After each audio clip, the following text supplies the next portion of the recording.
En aquel tiempo, al acercarse Jesús a Jerusalén y ver la ciudad, lloró sobre ella, mientras decía: si reconocieras tú también en este día lo que conduce a la paz, pero ahora está escondido a tus ojos.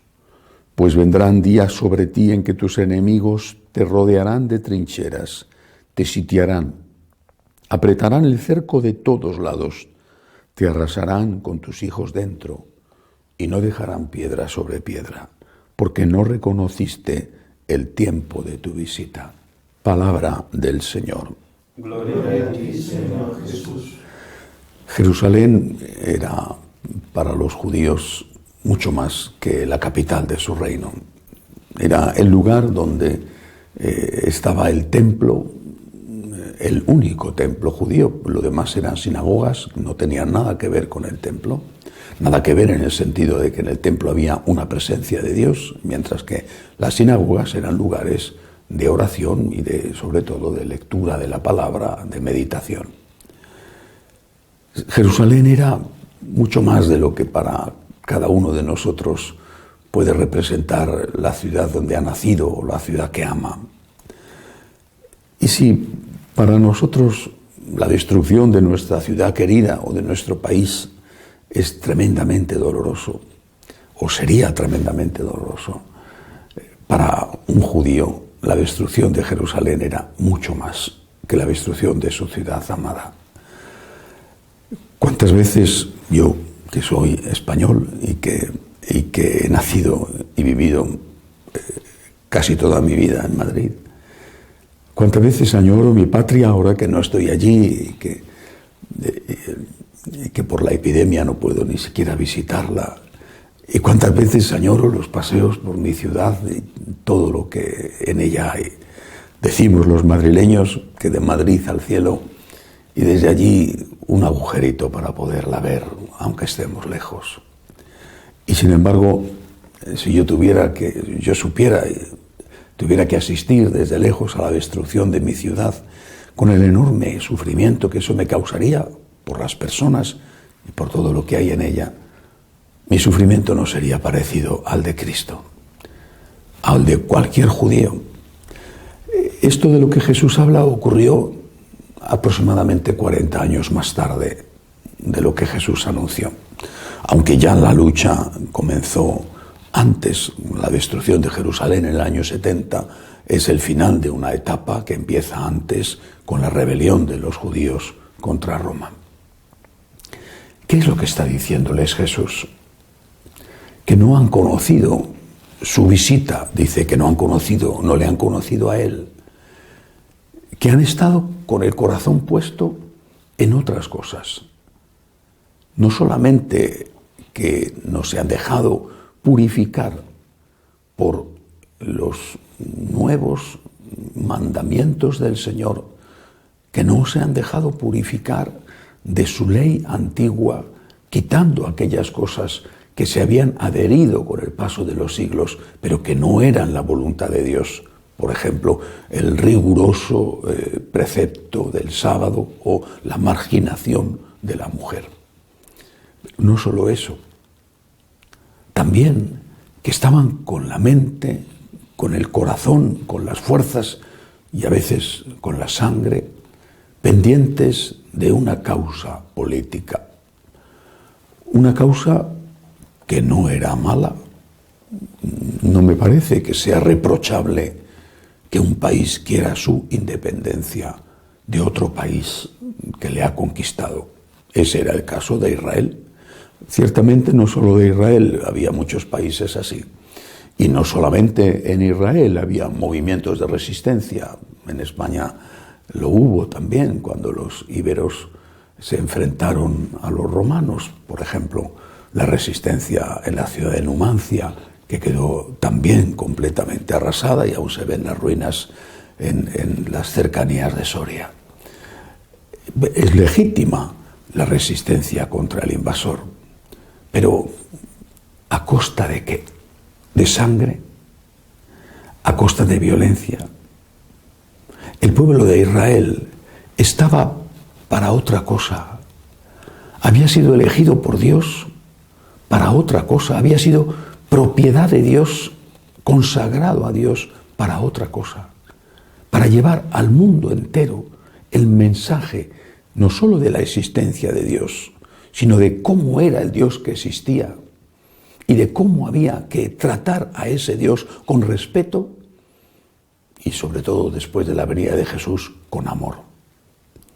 Esa era la misión del pueblo de Israel, no ser una nación encumbrada en unas colinas y dedicada a los negocios, una nación rica de comerciantes que había extendido su imperio comercial por el imperio romano.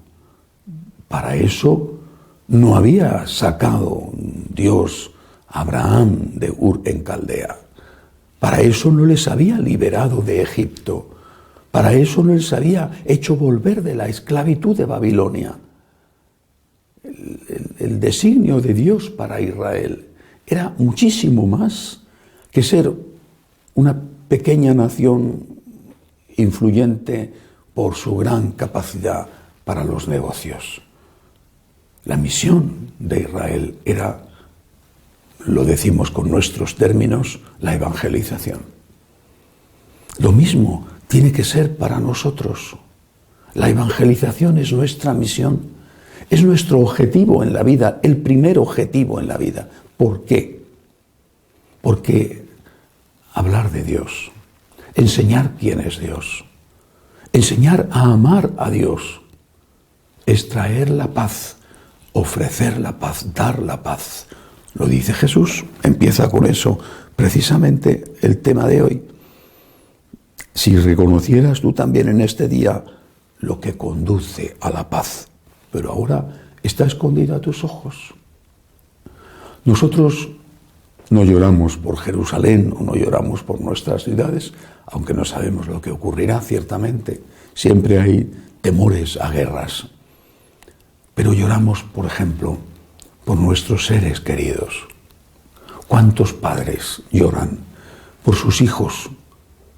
Pero no porque estén enfermos o no hayan triunfado o estén en la droga, que también puede ocurrir.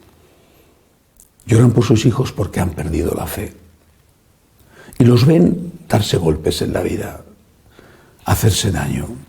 Incluso aunque triunfen, aunque les vaya bien algunas cosas, porque son inteligentes y hasta son buenas personas. Pero ¿cuántos matrimonios están ya rotos? ¿Y de qué manera están siendo educados los hijos de esos matrimonios? Qué dolor para un padre, para una madre, católicos, que saben lo que ha supuesto Cristo en su vida. Cómo en sus momentos de dificultad la fe les sostuvo, les orientó, evitó que hicieran cosas terribles que les habrían hecho muchísimo daño y fueron capaces de convivir con la pobreza, con las penalidades, incluso con las guerras. Fueron capaces de soportar tanto porque tenían a Cristo. Y en Cristo encontraron, repito, la fuerza y la luz. Mis padres vivieron una guerra espantosa y vieron atrocidades horribles. Vivieron una guerra civil en su país, cada uno en un sitio. Mi padre en Madrid, mi madre en Toledo. Vivieron situaciones horrorosas, pasaron hambre, pero tenían a Cristo. Los jóvenes de hoy, y no solo los jóvenes, tantos hoy, no conocen ni de lejos, hablo de mi país ciertamente, no de Venezuela, pero no conocen ni de lejos lo que tuvieron que sufrir sus abuelos, ni de lejos, aunque haya problemas, no se parece en nada a aquello. Y sin embargo, no tienen fuerzas para afrontar los problemas de su vida, que son pequeños comparados con los que tuvieron que afrontar sus mayores. Y aquellos vencieron. Tuvieron hijos, los educaron bien y por supuesto les sacaron adelante. Se levantaban a trabajar dando gracias a Dios porque tenían trabajo, aunque el trabajo fuera mal pagado. Eran fieles en su matrimonio y tenían problemas, pero eran fieles en su matrimonio. No mataban a sus hijos en el vientre de su madre, cuidaban de sus personas mayores. Yo lo he visto en mi casa y como yo, tantos. Hoy, ¿qué está pasando? Tienes más que nunca, eres más desgraciado, desdichado e infeliz que nunca. Esta es la Jerusalén por la que nosotros lloramos. Una Jerusalén que, como aquella sobre la que lloró Jesús, ha puesto su corazón en otra cosa. Y es capaz de matar para conseguir eso. Matar al bebé, matar al anciano, pero también matar porque no da limosna y no ayuda al pobre que está muriendo de hambre. Es capaz de matar, es capaz de ir a la guerra, porque no ha puesto en Dios su corazón y no sabe dónde está la paz. Cristo lloró por Jerusalén y nosotros lloramos por nuestras ciudades, por nuestros países y sobre todo por nuestras familias. Pero por eso también tenemos que estar dispuestos a hacer lo que hizo Jesús, sacrificarnos por ellos, ofrecerle al Señor los problemas de la vida, los problemas de la edad, los problemas a veces de la incomprensión, de tantos tipos. Señor, lo acepto por amor a ti y te lo ofrezco por mis hijos, por mi país, por esa persona que está sufriendo. Tócale tú el corazón, que se dé cuenta, Señor, de dónde está la fuente de la paz, que solamente está en ti. No desesperemos. Jerusalén fue destruida, pero después surgió la nueva Jerusalén, que es la Jerusalén del cielo. Que así sea.